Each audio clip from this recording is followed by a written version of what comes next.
A to set மாதிரி சென்னையில் ஒரு கார்னர்லையும் ஒரு ப்ராஜெக்ட் இப்போ ஆரம்பிக்கிறீங்க. எப்படி இருக்கு சார்? ஸ்டார்ட் பண்ண எல்லா ப்ராஜெக்ட்டும் ஆன் டைமில். சார் சொன்னாங்க எனக்கு சிவிலை பற்றி ஒன்றும் தெரியாதுன்னு. நல்லா ரிசர்ச் பண்ணிட்டு தான் என் பசங்க வந்து நாளைக்கு டாக்டர் ஆகணும், ஐஏஎஸ் ஆகணும் அப்படின்னு நினைக்கக்கூடாது. நான் பிஸ்னஸ் மேன் ஆகணும்னு தான் எனக்கு ஒரு ஆசை. நான் யாரை பார்த்தாலும் சின்ன பசங்க நினைப்பாங்க ஏதாவது ஒரு சின்ன பிஸ்னஸாக பண்ணணும்னு சொல்லுவேன். இளம் தலைமுறைகள் புதுசாக கல்யாணம் ஆகிறவங்களுக்கு கூட வந்து வீடு வாங்க வைக்கிறது அதெல்லாம் நம்ம பார்க்க முடியுது. இது வந்து ஒரு மார்க்கெட்டிங் ஸ்ட்ராட்டஜியாக பார்க்க முடியுமா? காலங்காலமாக இந்த தொழில் இருக்கு. நான் மார்க்கெட்டிங் பண்ணி DAC with AR Rahman sir அந்த ஈவெண்ட்டில் தான் இப்போ நம்ம இருக்கோம். இந்த ஈவெண்ட்டில் வந்து நீங்கள் பார்த்துருப்பீங்க புது ப்ராஜெக்ட்ஸ் டாக் வந்து இப்போ ஆரம்பிச்சிருக்காங்க. அதை பற்றி நிறைய விஷயங்கள் இன்றைக்கி நம்ம கேட்டு தெரிஞ்சுக்க போகிறோம். So we have Sathish sir from DAC. Sir வணக்கம். வணக்கம் மாதவன், எப்படி இருக்கீங்க? நல்லா இருக்கேன் சார், நீங்கள் எப்படி இருக்கீங்க? தேங்க்யூ, சூப்பராக இருக்கேன் சார். ஒரு 2-3 வருடங்களுக்கு முன்னாடி உங்களை ஒரு பேட்டி எடுக்கும்போது நீங்கள் டாக்கோட வளர்ச்சி ஃப்யூச்சரில் இதெல்லாம் பண்ணுவோம் அப்படின்னு சொன்னீங்க. அதே ஒரு 2 வருஷம் கழிச்சு இன்னைக்கு நம்ம பார்க்கும்போது ஏஆர் ரஹ்மான் சாரோட அசோசியேட் ஆகி ஒரு 5 ப்ராஜெக்ட்ஸ் வந்து சென்னையில் லான்ச் பண்ணுறீங்க. இப்போ சென்னையே வந்து நம்ம வந்து பெருசாக விரிவடைஞ்சிட்டு இருக்கு சென்னை.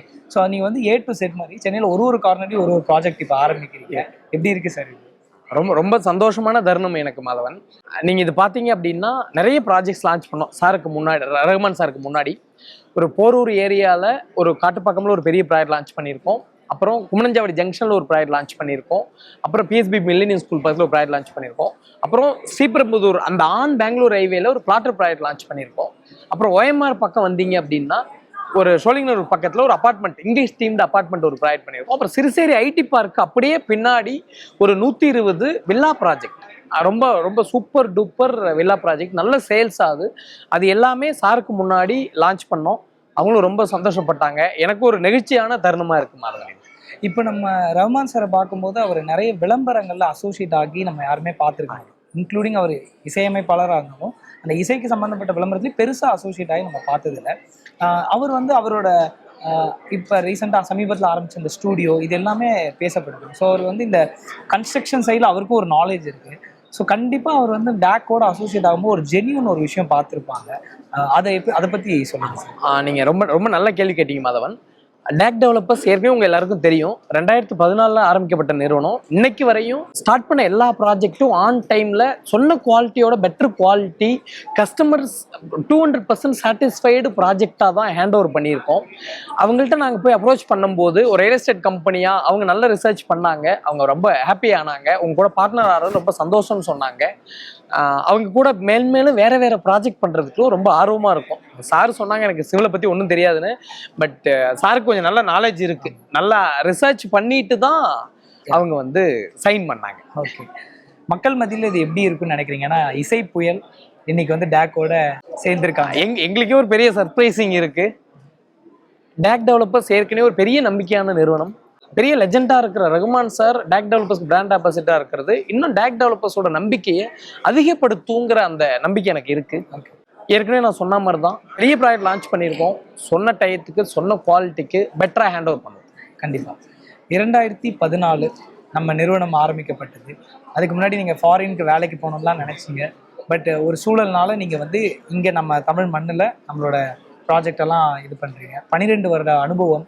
இசை புயலில் வந்து நீங்கள் அவரோட படம் லான்ச் ஆகிற டைம்லாம் ஒரு பள்ளி மாணவனாவோ இல்லை காலேஜ் ஸ்டூடெண்ட்டாவோ நீங்கள் பார்த்து ரசிச்சிருப்பீங்க. இன்னைக்கு அவரோட இதாகுது. உங்கள் வளர்ச்சி எப்படி இருக்குது பார்க்கும்போது? ரொம்ப வெரி ஹம்பிள் பேக்ரவுண்ட் எல்லாருக்கும் தெரியும். ரொம்ப சாதாரண ஸ்டார்ட் பண்ண ஒரு 3 பேரோட இன்னைக்கு ஒரு 700க்கும் மேற்பட்ட ஸ்டாஃப் இருக்காங்க. நிறைய ப்ராஜெக்ட்ஸ் இருக்குது. சின்ன ப்ராஜெக்ட்லேருந்து நம்ம வளர்ந்து படிப்படியாக மேலே வந்திருக்கோம். ஒரு ராக்கெட் மாதிரி ஸ்பீடு இல்லாமல் படிப்படியாக வந்திருக்கோம். இன்னைக்கு இதுக்கப்புறம் எங்களோட ஸ்பீட் கண்டிப்பாக ராக்கெட் மாதிரி தான் இருக்கும். ஏன்னா நிறைய ப்ராஜெக்ட் எங்ககிட்ட இருக்குது. கண்டிப்பாக ரொம்ப சந்தோஷமாக இருக்குது. எல்லா ப்ராஜெக்டும் நல்லபடியாக வரணும்னு கடவுளை வேண்டிக்கிறேன். ஓகே, நீங்கள் நிறைய கேள்விகள் கேட்கும்போது டேக்கை பற்றியே தான் நிறைய பேசுகிறீங்க, உங்களை பற்றி பேசல. உங்கள் வாழ்க்கையே ஃபுல்லாக டேக்காக மாறிடுச்சு. இது வந்து ஒரு முதல் தலைமுறை தொழிலில் ஆரம்பிக்கிற எல்லாருக்குமே இருக்கிற ஒரு விஷயம்தான் மாதவன். தொழில் தான் வாழ்க்கை. அவங்களுக்கு வாழ்க்கை என்னன்னு கேட்டால் தொழில் சொல்லுவாங்க. கண்ணு முழிச்சதுலேருந்து தூங்குற வரையும் நான் பிஸ்னஸை தவிர வேறு எதுவும் திங்க் பண்ணுறதே இல்லை. என் கஸ்டமரை எப்படி சாட்டிஸ்ஃபை பண்ணணும்னு நினைக்கிறோம். எங்கள் வெண்டாருக்கு லெண்டாருக்கெல்லாம் என்ன கமிட் பண்ணிட்டோ அதை ஹானர் பண்ணணும்னு நினைக்கிறோம். அதுதான் மாதவன். பசங்களாம் வந்திருந்ததை பார்க்க முடியுது, ஃபேமிலிலாம் வந்திருந்தாங்க. பசங்களையும் அடுத்தது சின்ன வயசுலேருந்தே நீங்கள் வந்து எஜுகேஷன் வந்து டேக்கு சம்மந்தப்பட்டு நிறைய சொல்லிக் கொடுக்குறதையும் பார்க்க முடியுது. இவ்வளோ சீக்கிரம் அவங்க தொழிலில் அவங்கள அவங்க முகத்தை காட்டணுன்றது அவசியமா? எனக்கு யூஸ்வலாக நார்த் இண்டியன்ஸ்கிட்ட ஒரு ஒரு ஒரு பிடிச்ச விஷயம், அவங்கெல்லாம் பார்த்தீங்கன்னா அவங்களோட அந்த அந்த கடைக்கு வந்து ஒரு 10-12 வயசுலேயே அவங்க பசங்க வந்து உட்கார வச்சிருவாங்க, மணியோட வேல்யூ புரிய வைக்கிறதுக்கு. எனக்கு வந்து என் பசங்க வந்து நாளைக்கு டாக்டர் ஆகணும், ஐஏஎஸ் ஆகணும் அப்படின்னு நினைக்கக்கூடாது, நான் பிஸ்னஸ்மேன் ஆகணும்னு தான் எனக்கு ஒரு ஆசை. எப்படி அவங்க பேரண்ட்ஸ் ரொம்ப கஷ்டப்பட்டு மேலே வந்திருக்காங்க, எப்படி ஒரு நிறுவனத்தை கொண்டு வந்திருக்காங்க, நான் எல்லாத்தையும் அதான் சொல்வேன். இந்தியாவுக்கு தேவை வந்து நிறைய தொழிலதிபர்கள் தான், நிறைய ஒர்க்கர்ஸ் இல்லை. ஒரு ஐஏஎஸ் ஆகணும், ஒரு டாக்டர் ஆகணும், ஒரு ஆடிட்டர் ஆகணும்னு என் பசங்க சொல்லக்கூடாதுன்னு நான் கடவுளை வேண்டிக்கிட்டு இருந்தேன். பை காட் கிரேஸ் இப்போயே என் பசங்களுக்கு வந்து பிஸ்னஸ் தான் வரணும்னு இருக்காங்க. நானும் இல்லை, நான் யாரை பார்த்தாலும் சின்ன பசங்க நினைப்பான், ஏதாவது ஒரு சின்ன பிஸ்னஸாக பண்ணணும்னு சொல்கிறேன். இப்போ எங்கள் ஃபேமிலியில் பார்த்தீங்கன்னா ஒரு 40-50 பசங்க இருக்காங்க, எல்லாரையும் பிஸ்னஸ் பண்ணுங்கன்னு தான் சொல்கிறேன். ஏன்னா நானும் ஒரு இவ்வளோ பெருசாக வளருவோன்னு நினைக்கல. இன்னைக்கு இவ்வளோ பேர் ஒர்க் பண்ணுறாங்க, இவ்வளோ பெரிய பிஸ்னஸ் பண்ணிட்டு இருக்கோம், நாட்டுக்கு நல்லது தானே. கண்டிப்பாக. இல்லை, நம்ம ஊரில் வந்து நிறைய பார்க்க முடியுது, எமோஷனல் டிசிஷன் எடுக்கிறதுனால அவங்களுக்கு வந்து நல்லதும் நடக்குது, கெட்டதும் நடக்குது. இப்போ அந்த காலத்தில் ஒரு கிரெடிட் கார்டு எத்தனை பேர் வச்சிருக்காங்கன்னு இல்லை. கிரெடிட் கார்டு கெட்டதுன்றது சொல்றதை விட கிரெடிட் கார்டு பயன்படுத்துகிற விதம் தான் கெட்டது.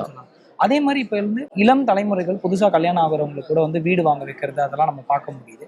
இது வந்து ஒரு மார்க்கெட்டிங் ஸ்ட்ராட்டஜியாக பார்க்க முடியுமா, இல்லை வந்து அவங்களோட வளர்ச்சி பாதையில் இருக்கு அப்படின்றத பார்க்க முடியும்? இதை நான் பிஸ்னஸாக பார்க்குறதா இல்லை மாதவன். இன்னைக்கு இந்த தொழிலை நான் கண்டுபிடிக்கல, காலங்காலமாக இந்த தொழில் இருக்கு. நான் மார்க்கெட்டிங் பண்ணி சேல் பண்ணணுங்கிற அவசியம் ஒன்றும் இல்லை. நம்ம கண்ணு முன்னாடி பார்க்குறோம். ஒரு 20-25 வருஷத்துக்கு முன்னாடி சென்னையோட சபர்பன், நீங்கள் எக்ஸாம்பிள் வேளச்சேரி எடுக்கலாம், மடிப்பாக்கம் எடுக்கலாம், இல்லை போரூர் எடுக்கலாம், 1 கிரவுண்டு 1,50,000 கிடச்சிருந்தது. இன்னைக்கு அங்கே 2 கோடி 3 கோடி. நீங்கள் திங்க் பண்ணி பாருங்க, என்ன சம்பளம் வாங்கினாலும் இவ்வளோ சேவ் பண்ணிட முடியுமா? என் லைஃப்ல எனக்கு ஒரு ஸ்டோரி இருக்குங்க. 2010 நான் ஒரு ப்ராப்பர்ட்டி வாங்கினேன் ஆவடியில். நான் வாங்கினது 7.5 to 8 lakhs per கிரவுண்ட். இன்னைக்கு அந்த ப்ராப்பர்ட்டி 1.25 கோடிக்கு போகுது. நீங்க திங்க் பண்ணி பாருங்க, மேட்டர் ஆஃப் 15 years 1.25 கோடி போகுது. நீங்க எங்கெங்க 20 times எங்க அப்படி 15 yearsல இருக்கும். நீங்க என்ன இன்வெஸ்ட்மெண்ட், நீங்க மியூச்சுவல் ஃபண்ட் போகலாம், ஷேர் மார்க்கெட் எங்க போகலாம், ஒரு 3-4 years 5 yearsல டபுள் தான். இங்க 20 times ஆகும். ஓகே, நம்ம ரைட் டெவலப்பர் பார்த்து நல்ல லொக்கேஷனில் லேண்டு பிளாட்டு வில்லா வாங்கிட்டோம் அப்படின்னா நம்ம லைஃப் வந்து ரொம்ப சேஃப்டிங்க. நான் எல்லாத்தையும் சொல்லுவேன், 3-4 ப்ராப்பர்ட்டி வாங்கிருங்க. ஒரு ப்ராப்பர்ட்டியில் நீங்கள் ஸ்டே பண்ணுங்க, சிட்டி அவுட்டரில் ஒரு 2 ப்ராப்பர்ட்டி வாங்குங்க. நீங்கள் ரிட்டையர் ஆகும்போது அந்த ப்ராப்பர்ட்டி வேல்யூ 20-30 times இருக்கும். நீங்கள் பாட்டில் அதை சேல் பண்ணிட்டு பேங்க்ல போட்டு உட்காந்துக்கலாம். சதீஷ் சார், ஆனால் இந்த நேரத்தில் வந்து மக்கள் மத்தியில் என்ன ஒரு கேள்வி வருதுன்னா, முன்னாடி ஒரு 40 வருஷத்துக்கு முன்னாடி சென்னையில் ஒரு இண்டிவிஜுவல் வந்து ஒரு நிலம் வாங்கி ஒரு வீடு கட்ட முடியும். பட் இப்போ நம்மள மாதிரி அப்பார்ட்மெண்ட்ஸ்லாம் வந்ததுக்கப்புறம் லேண்டோட வேல்யூ ஏறுது. ஏன்னா ஒரு நிலம் இருக்குன்னா அப்பார்ட்மெண்ட்ஸை கொடுத்தா அவங்களுக்கு அதிக லாபம் கிடைக்கும்னா நிலம் என்னால் வாங்க முடிய மாட்டேங்குது அப்படின்ற ஒரு குற்றச்சாட்டும் இருக்கு. From your side, how do you hands? நாடு வளரும் போது இதெல்லாம் நம்ம ஏற்றுக்கிட்டு தான் ஆகணும். நீங்கள் அப்பார்ட்மெண்ட்டு, லேண்டு, இண்டிவிஜுவல் வீடுன்னு தனித்தனியாக நீங்கள் பார்க்கணுங்கிற அவசியம் இல்லை மாதிரி. ரியல் எஸ்டேட்டில் என்ன மோடில் வேணால் இன்வெஸ்ட் பண்ணலாம். நீங்கள் சிட்டிக்கு அவுட்டர் போனீங்கன்னா பிளாட் கிடைக்கும். நீங்கள் இன்னைக்கு பார்த்தீங்கன்னா அந்த வெஸ்டர்ன் பெல்ட் ஃபாஸ்ட் டெவலப்மெண்ட் இருக்கா. ஃப்ரம் த போரூர்ல இருந்து காஞ்சிபுரம் வரையும் நியூ ஏர்போர்ட்லாம் பார்த்தீங்கன்னா இன்னைக்கு ஒரு 20-30 lakhsல பிளாட் கிடைக்குது. மீனம்பாக்கமும் அப்போ அப்படிதான் இருந்தது, கோயம்பேடு அப்படிதான் இருந்தது. இன்னைக்கு நீங்க எக்ஸாம்பிள் திங்க் பண்ணி பாருங்க, ஊரப்பாக்கம்ல வண்டலூர்ல புது பஸ் ஸ்டாண்டு, எனக்கெல்லாம் நல்ல ஞாபகம் இருக்கு. ஒரு 7-8 years பேக் அங்க வந்து 1 கிரவுண்ட் வந்து 10-12 lakhs ப்ராப்பர்ட்டி இருந்தது. இன்னைக்கு அங்க 2 கோடி ரூபாய். 20 lakhs இருக்கு, 30 lakhs இருக்கா? நேரா போங்க ஸ்ரீபெரும்புதூர் பக்கம் ஒரு நல்ல பிளாட் டெவலப்பர்ட்ட போயிட்டு வாங்கி வச்சிருங்க. 10 yearsல அந்த 20 lakhsங்கிறது கண்டிப்பா 1 to 2 crore ஆயிரும். ஓகே ஓகே, என்ன நம்ம கிட்ட இருக்கோ அதுக்கு ஏத்த மாதிரி நம்ம இன்வெஸ்ட் பண்ணா real estate is the best option. Okay, அடுத்த 40 வருஷம் இந்தியாவோட வளர்ச்சி யாருமே தடுக்க முடியாது மாதவன். இந்த growthல நம்ம இன்வெஸ்ட் பண்ணி நம்ம அடுத்த ஜெனரேஷனுக்கு ஒரு சொத்து வாங்கி வச்சுக்கணும் அப்படிங்கிறதுல எல்லா குடும்ப தலைவர்களும் அவங்க தலைவியும் அவங்க பசங்களுக்கு தயவு செய்து சொத்து வாங்குங்கன்னு சொல்லுவேன்.